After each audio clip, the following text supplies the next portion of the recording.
Her father pushed the envelope across the table like it was some kind of charity gesture. "We think it's best for everyone," he said with a tight smile. "You've had your fun, but our daughter deserves someone who can keep up." I didn't touch it. My wife blinked, confused. "Dad, what is this?" Her mother chimed in. "It's not personal, sweetie. We just think it's time you outgrew fairy tales." "Hi, my name is Ethan Shaw. I've been married to Lena for 3 years, and she's always believed I'm just a quiet guy who works a modest tech job, likes cheap coffee, and lives simple. She doesn't know that I'm the silent co-founder of the very company where her father serves as a director, and that every decision he's made for the last 5 years has passed through my hands first. This dinner, I requested it. This table, I chose it. This envelope, expect it. I opened it. Inside a check, $500,000, to walk away from Lena. I looked up slowly. Her parents watched me, already planning her future like I was some forgettable footnote.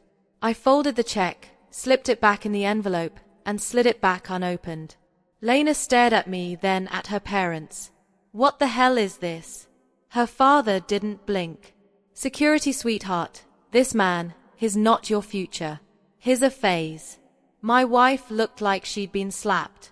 I remained quiet. I wanted to see their full colors. No filter, no restraint.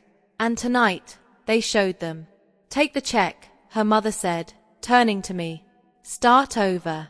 We'll even help you relocate." I let out a quiet breath, almost a laugh. "Do you think I married Lena for money?" I asked. Her father leaned forward. "I think people like you who don't come from much always find their way to women like my daughter. People like me." I smiled, then turned to Lena. "I didn't want to tell you like this," I said gently. "I never cared about impressing them. I only ever wanted you to love me for me." "What are you talking about?" she asked. I pulled a business card from my coat and slid it across the table. Her father's eyes twitched when he saw the logo. "Our company." I nodded once. "I've owned 49% of it since before you even made director." And just like that, the room went cold. The silence after I said it felt surgical. Lena looked at me like she didn't know whether to laugh or cry. Her father, he went pale completely. "You're lying," he muttered. I raised an eyebrow. "Want me to recite the articles of incorporation? Or maybe remind you who approved your recent bonus structure?" His lips parted, but nothing came out. My wife picked up the business card, turning it over in disbelief.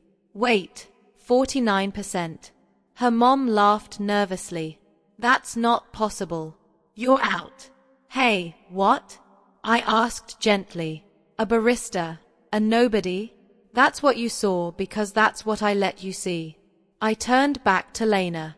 I stayed silent because I wanted one part of my life not defined by leverage, by money, by people who think love comes with a receipt. Her father finally found his voice. "If this is true, then why come here at all?" I met his gaze. "Come level. Because I wanted to see who you were when you thought I was beneath you." He stood, fists clenched. "You humiliated us." "No," I said, rising from my seat. "You did that all by yourselves." Then I looked at Lena, ready to go. We left the restaurant in silence. Lena didn't speak until we were halfway home. "You were going to keep this from me forever." I glanced at her. "No, but I wasn't going to tell you at dinner while your father tried to buy me off like a seasonal intern." She looked away. "I don't know what to feel." "Start with the truth," I said. "You married a man who builds quietly, who doesn't need to wear money to prove worth." She was quiet for a long time. Then softly, "You let me believe we were struggling." "We weren't," I said. "I just wanted a real relationship, not a performance." Later that night, her father called twice. I let both go to voicemail. Then came an email. One line. "We need to talk. This affects the board." There it was. He'd finally connected the dots. Because I didn't just co-own the company, I held the patent on the software that made their recent billion-dollar valuation possible. And unlike his inflated titles, my name was actually on the paperwork. They tried to erase me with a check. Now they were learning. Power doesn't always look loud until it speaks. The next board meeting was scheduled for Thursday. I didn't RSVP. Instead, I showed up early, not in a suit, but in the same grey sweater they'd always mocked when I picked Lena up from events. I wanted them to recognize me, not as a stranger, but as the man they tried to dismiss. The moment I stepped into the glass conference room, silence hit like a pressure drop. Her father sat at the head of the table, already pale. Two directors whispered. One man from legal looked like he'd swallowed bad shrimp. I took the empty seat at the far end. They waited for me to speak. I didn't. Instead, I opened my leather folder and placed a single page in front of me. The original founder agreement, signed by me, co-signed by the original investors, the document that proved not only my 49% stake, but the veto rights clause her father had forgotten about. The meeting began. I let them go through the motions. Then, right as the vote began on a major acquisition, one her father had already promised shareholders, I calmly raised my hand. Vetoed. The room stopped. I leaned back. Shall we talk now? Her father's voice was tight. Ethan, this acquisition is strategic. We've already announced. You announced it. I corrected without consulting a co-founder, without a board vote, and definitely without checking clause 17. 3. The legal advisor shifted uncomfortably. He knew I was right. One of the directors leaned forward. This puts us in breach of investor disclosure laws. I didn't smile.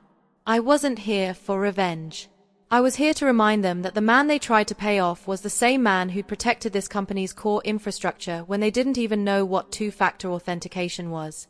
I'm not trying to sink the ship, I said. I'm trying to steer it.